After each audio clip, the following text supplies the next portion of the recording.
സൃഷ്ടി എങ്ങനെ ഉണ്ടായി എന്ന് ചോദിക്കുമ്പോൾ സാധാരണ എല്ലാവരും സൃഷ്ടിയെക്കുറിച്ച് പറയുമ്പോൾ സൃഷ്ടിയിലെ വസ്തുക്കളെക്കുറിച്ച്, വസ്തുഅധിഷ്ഠിതമായൊരു സൃഷ്ടിയെക്കുറിച്ചാണ് പഠിക്കാൻ പോവുക. എന്നു മുതലുണ്ടായി. പക്ഷേ ആധ്യാത്മികമായ അന്വേഷണം വരുന്നത് സൃഷ്ടി എന്ന അനുഭവം എന്താണ്, അനുഭവിക്കുന്നത് ആരാണ്, അതെങ്ങനെയായി.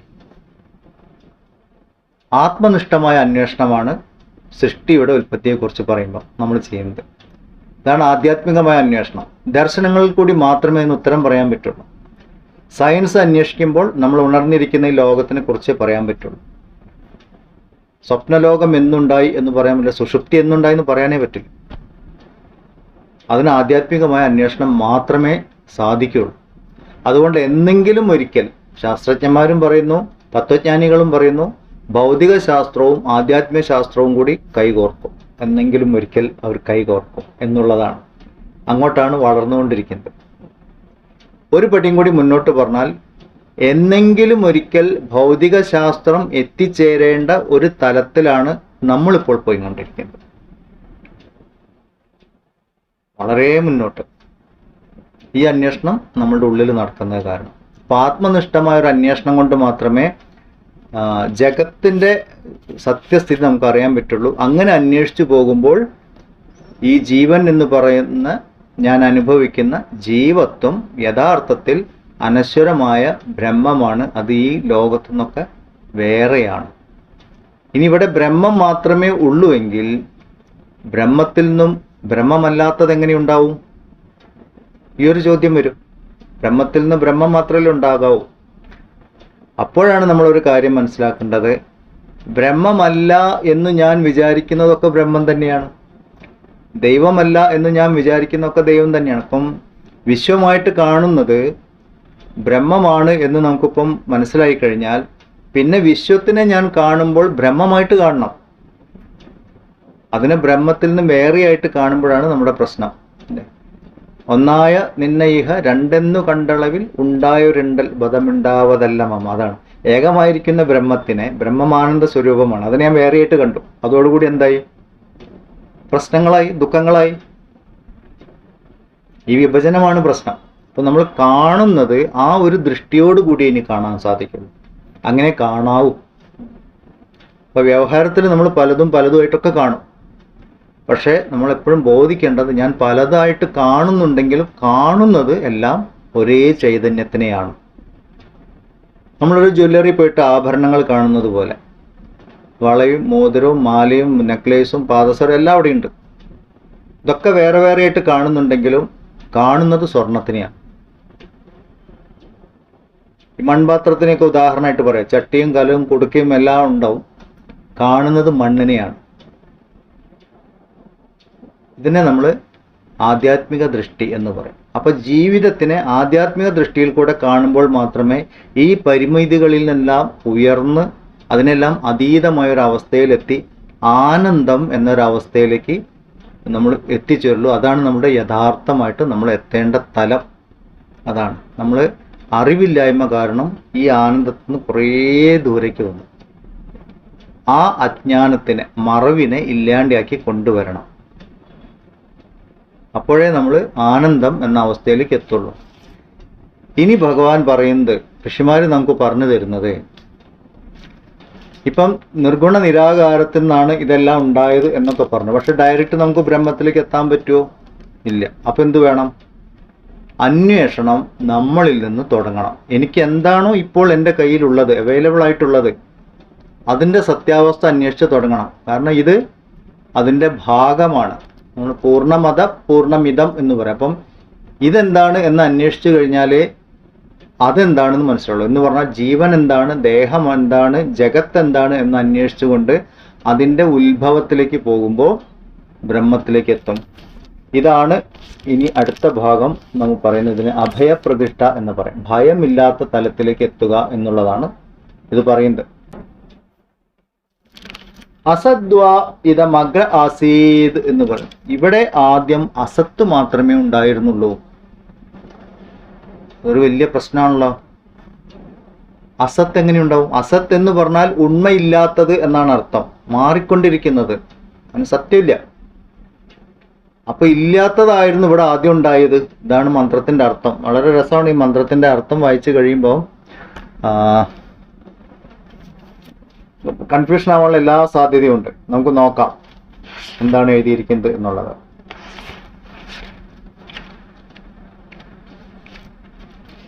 ഈ ജഗത്ത് ഉൽപ്പത്തിക്ക് മുമ്പ് അസത്തായിരുന്നു. അതിൽ നിന്ന് സത്തായിട്ടുള്ളതുണ്ടായി. അത് തന്നെ തന്നെ അങ്ങനെ ആക്കി തീർത്തു. അതുകൊണ്ട് അത് സുകൃതം എന്ന് പറയപ്പെടുന്നു. അത് സുതമായിട്ടുള്ളത് യാതൊന്നോ അത് തന്നെ രസമെന്ന് പ്രസിദ്ധമാകുന്നു. അധികാരിയായിട്ടുള്ളവൻ രസത്തെ ലഭിച്ചിട്ട് ആനന്ദമുള്ളവനായിത്തീരുന്നു. ആനന്ദമുള്ളവനായിത്തീരുന്നു. ഇവിടെ അസത്താണ് ആദ്യം ഉണ്ടായത്. അപ്പൊ ഈ ഉപനിഷത്തിന്റെ വാക്കുകൾ നമ്മൾ പഠിക്കുമ്പം അതിന്റെ വെറും അർത്ഥം മാത്രം നോക്കി വായിക്കുന്നവർക്ക് ഇതൊരു വലിയ കൺഫ്യൂഷനാണ്. ഇല്ലായ്മയാണ് ആദ്യം ഉണ്ടായത്. അങ്ങനെ ഉണ്ടാവുമോ? അങ്ങനെ ഒരിക്കലും ഇല്ല. അപ്പോൾ ഒരു ആത്മീയ അന്വേഷകന്റെ അല്ലെങ്കിൽ ഒരു സാധകന്റെ ദൃഷ്ടിയിലൂടെ നോക്കുമ്പോൾ നമ്മൾ മനസ്സിലാക്കാനുള്ളത് അസത്തായിരുന്നു ആദ്യം ഉണ്ടായത് എന്ന് പറഞ്ഞത് എന്താണ്? അസത്തിന്റെ അനുഭവമാണ് എനിക്ക് ആദ്യം ഉണ്ടായത്. എന്താണ് അസത്ത്?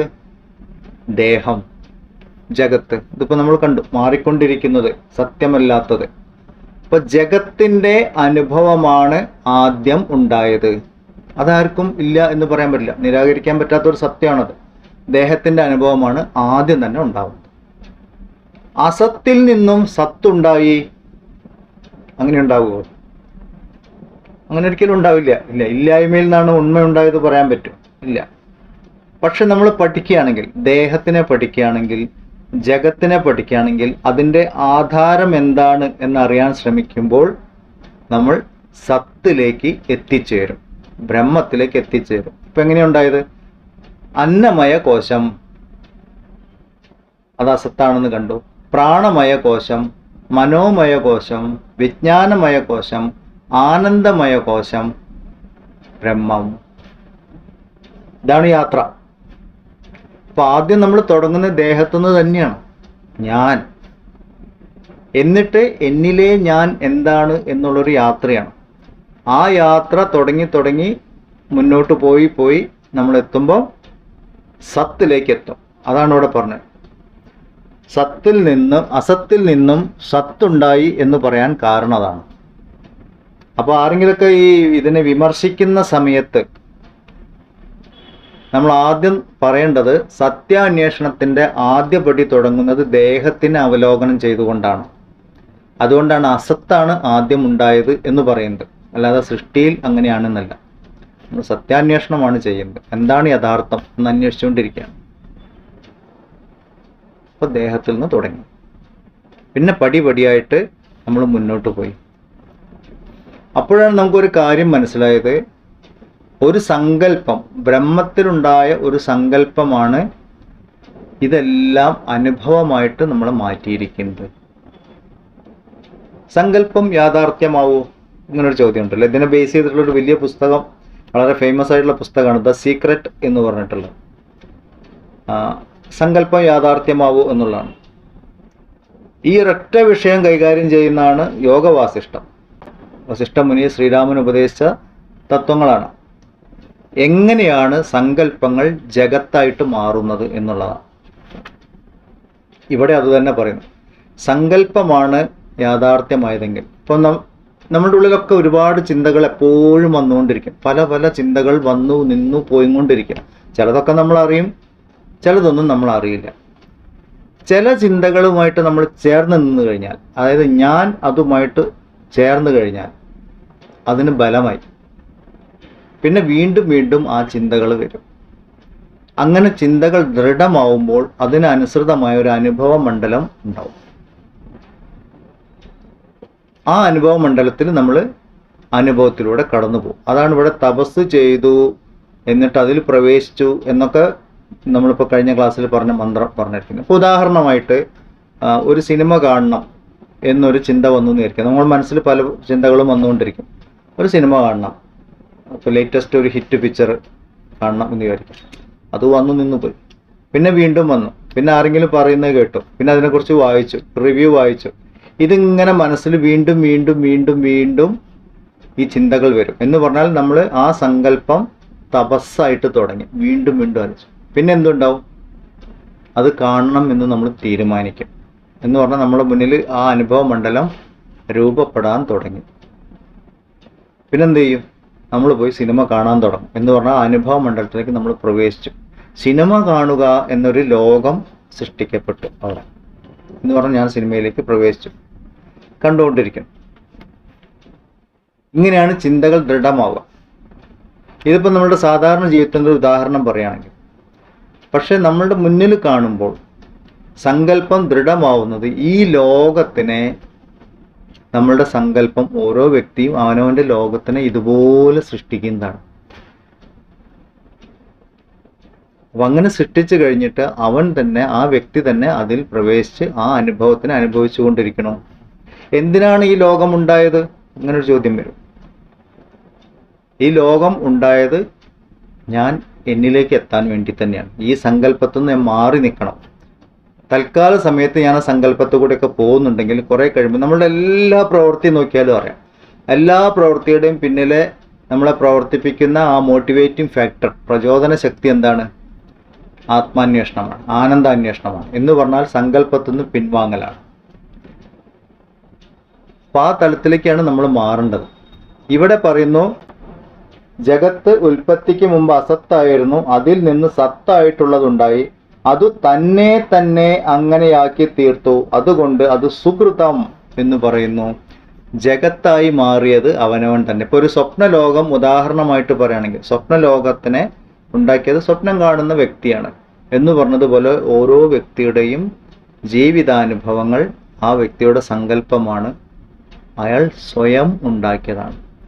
നമ്മൾ സമഷ്ടി ലോകത്തിനെ കുറിച്ച് പറയുമ്പോൾ സമഷ്ടി സങ്കല്പത്തിൽ ഇതെല്ലാം ഉണ്ടായി. അതിൻ്റെ ഭാഗമായിട്ട് നമ്മൾ ഓരോരുത്തരും ഉണ്ടായി. നമ്മൾ ഓരോരുത്തർക്കും സങ്കല്പശക്തി ഉള്ളത് കാരണം ഓരോരുത്തരും അവനവൻ്റെതായ ലോകത്തിൽ ജീവിക്കണം. സ്വയംകൃതം, സ്വയം ഉണ്ടാക്കിയത്, അവനവനായി തീർന്നത്, നമ്മൾ അതിന് പറയുന്ന പേരാണ് സുകൃതം. നമ്മൾ പറയില്ലേ പലപ്പോഴും, ഇത് സ്വയംഭൂവാണ്, സ്വയംഭൂവാണ്, സ്വയം ഉണ്ടായതാണ്. ഇതന്നെ നമ്മളുടെ ഈ ശരീരം പോലും നമ്മുടെ സങ്കല്പത്തിൻ്റെ ഭാഗമാണ്. ഞാൻ കറുത്തിട്ടാണ്, വെളുത്തിട്ടാണ്, തടിച്ചിട്ടാണെന്നൊന്നും പറയേണ്ട ആവശ്യമില്ല. ഞാനാണത് ഡിസൈൻ ചെയ്തത് എന്ന് നമുക്ക് പറയാം. ഇതിൻ്റെ ഒരു ഗുണം എന്താണ് എന്ന് പറഞ്ഞാൽ, ഇപ്പോൾ ഈ കാണുന്ന സൃഷ്ടി മുഴുവൻ സ്വയം ആയി തീർന്നതാണെങ്കിൽ, ബ്രഹ്മം സ്വയം ആയി തീർന്നതാണെങ്കിൽ, കാണുന്നതെല്ലാം ബ്രഹ്മമാണ്, ബ്രഹ്മത്തിൽ നിന്ന് അന്യമായിട്ടൊന്നുമില്ല എന്ന് പറഞ്ഞാൽ കാണുന്നതെല്ലാം ശ്രേഷ്ഠമാണ്. ഇവിടെ അയിത്തം കൊണ്ടോ ജാതി കൊണ്ടോ മതം കൊണ്ടോ ഒന്നും ഒരാൾ കേമൻ, ഒരാൾ മോശം എന്ന് പറയാനൊന്നുമില്ല. എല്ലാം ഈശ്വരനാണ്. സുഖം ദുഃഖം ഇത് രണ്ടും ഒരേ ചൈതന്യത്തിൻ്റെ ഭാവപ്രകടനമാണ്. ജയം പരാജയം അങ്ങനെ തന്നെ. നമ്മളെ എന്തെല്ലാം വിഷമിപ്പിക്കുന്നുണ്ടോ അതൊക്കെ ഈ തലത്തിൽ നോക്കുമ്പോൾ ഈശ്വരൻ്റെ ഭാവപ്രകടനങ്ങൾ മാത്രമാണ്. ഒരു വലിയ സമാധാനമല്ലേ അല്ലേ? ഈശ്വര ലീല, ജീവിതം എന്ന് പറഞ്ഞാൽ ഈശ്വര ലീലയാണ്. ആ ലീലയുടെ ഒരു അംശമാണ് ഞാൻ അല്ലേ? ഈ ഒരു അംശത്തിൽ നിന്നുകൊണ്ട് എനിക്ക് എൻ്റെതായ കുറേ ഉത്തരവാദിത്തങ്ങൾ, നിയോഗങ്ങൾ ചെയ്തു തീർക്കാനുണ്ട്. അത് ഞാൻ ചെയ്യുന്നു. അങ്ങനെയാണ് നമ്മൾ ആനന്ദത്തിലേക്ക് എത്തുക. ഈ ഒരു തത്വത്തിൽ നിന്നുകൊണ്ട് മാത്രമേ മുക്തി എന്ന അവസ്ഥയിലേക്ക് നമുക്ക് എത്താൻ പറ്റുള്ളൂ. അതുകൊണ്ടാണ് എപ്പോഴും ജ്ഞാനേനൈവ കൈവല്യം, അറിവ് കൊണ്ടാണ് കൈവല്യം. ദുഃഖനിവൃത്തി വരണമെങ്കിൽ എല്ലാം ഈശ്വരനാണ് എന്നറിയണം. ഈശ്വരൻ എന്താണ്? ആനന്ദമാണ്. അതിനെ സുഖവും ദുഃഖവുമായിട്ട് ഇന്റർപ്രറ്റ് ചെയ്യുന്നത് ഞാൻ എൻ്റെ ഇഷ്ടാനിഷ്ടങ്ങളിൽ നിന്നുകൊണ്ടാണ്, അഹങ്കാരത്തിൽ നിന്നുകൊണ്ട്. ഈ അഹങ്കാര നാശം സംഭവിച്ചാൽ, അല്ലെങ്കിൽ അഹങ്കാരത്തിൻ്റെ അപ്പുറത്തേക്ക് ഞാൻ പോയി കഴിഞ്ഞാൽ, ദേഹവുമായിട്ടുള്ള താതാത്മ്യത്തിൽ നിന്ന് മുക്തമായി കഴിഞ്ഞാൽ ആനന്ദമാണ് എന്ന് പറയാൻ കാരണം ഇതാണ്. യഥാർത്ഥത്തിൽ ആനന്ദം മാത്രമേ ഉള്ളൂ. ആനന്ദോഹം ആനന്ദം. പക്ഷെ അവിടെ ദേഹോഹം എന്ന ബുദ്ധി വന്നു കഴിഞ്ഞാൽ പിന്നെ സംസാര ജീവിതമായി സുഖദുഃഖങ്ങളെ. ഇതൊക്കെയാണ് നമ്മൾ സുകൃതം എന്ന പദത്തിൽ നിന്ന് ഒന്ന് നന്നായിട്ട് മനസ്സിലാക്കാൻ ശ്രമിച്ചാൽ. അല്ലാതെ ഇവനെ കൊന്നു കഴിഞ്ഞാൽ നിനക്ക് സ്വർഗം കിട്ടും, ഇത്ര നേരം പ്രാർത്ഥിച്ചു കഴിഞ്ഞാൽ സ്വർഗം കിട്ടും. അതൊക്കെ മതപരമായ വിശ്വാസങ്ങളാണ്. മതപരമായ വിശ്വാസങ്ങളൊക്കെ ഒരു സ്ഥലത്ത് ചെന്നാൽ കൺഫ്യൂഷൻ ഉണ്ടാക്കും, ദുഃഖങ്ങൾ തരും. പുണ്യവും പാപവും എന്ന തലത്തിൽ ജീവിതത്തിന് വിഭജിച്ച് പ്രശ്നങ്ങളുണ്ടാക്കും. അവിടെ ഈശ്വരൻ വിഭജിക്കപ്പെടുകയാണ്. ഈശ്വരൻ വിഭജിക്കപ്പെടുക എന്ന് പറഞ്ഞാൽ, അതായത് നമ്മളിപ്പോൾ ഞാനിവിടെ സാധാരണ മനുഷ്യന്റെ ഭാഷയിൽ, നമ്മൾ സാധാരണക്കാരുടെ ഭാഷയിൽ ഈശ്വരൻ എന്ന് പറഞ്ഞ ബ്രഹ്മത്തിന് ഉദ്ദേശിച്ചിട്ട് വിഭജിക്കപ്പെടുമ്പോൾ ദുഃഖമാണ് ഫലം. സർവവ്യാപിത്വം ഇല്ലാണ്ടായി. ഒരേ ഒരു ഈശ്വരനേ ഉള്ളൂ, എല്ലാ മതവും പറയും. ഞങ്ങളുടെ ഈശ്വരനാ ശരിയെന്നും പറയും. അപ്പോൾ പറഞ്ഞത് എന്താണ്? എനിക്കൊരു ഈശ്വരനുണ്ട്, നിനക്കൊരു ഈശ്വരനുണ്ട്, പക്ഷെ എൻ്റെ ഈശ്വരനാ ശരി. രണ്ട് ഈശ്വരന്മാരായി. അപ്പോൾ അതിൽ തന്നെ പ്രശ്നമാണ് അല്ലേ? ഇവിടേക്കാണ് മതങ്ങള് ഉത്തരം മുട്ടിപ്പോകുന്നത്.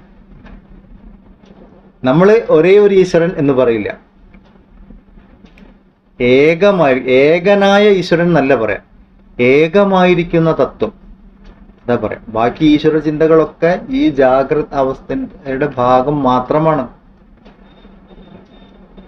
എനിക്ക് എൻ്റെ മതം മാത്രം ശരി, മറ്റു മതങ്ങളൊന്നും ശരിയല്ല പറയുന്ന ഒരാൾ സ്വപ്നം കാണുമ്പോൾ അയാൾ ശരിയല്ല പറയുന്ന മതത്തിലാണെന്ന് വിചാരിക്കുക. ഇപ്പോൾ ഒരു ഉദാഹരണത്തിന് ഒരു മുസ്ലിം ആണെന്ന് വിചാരിക്കാം.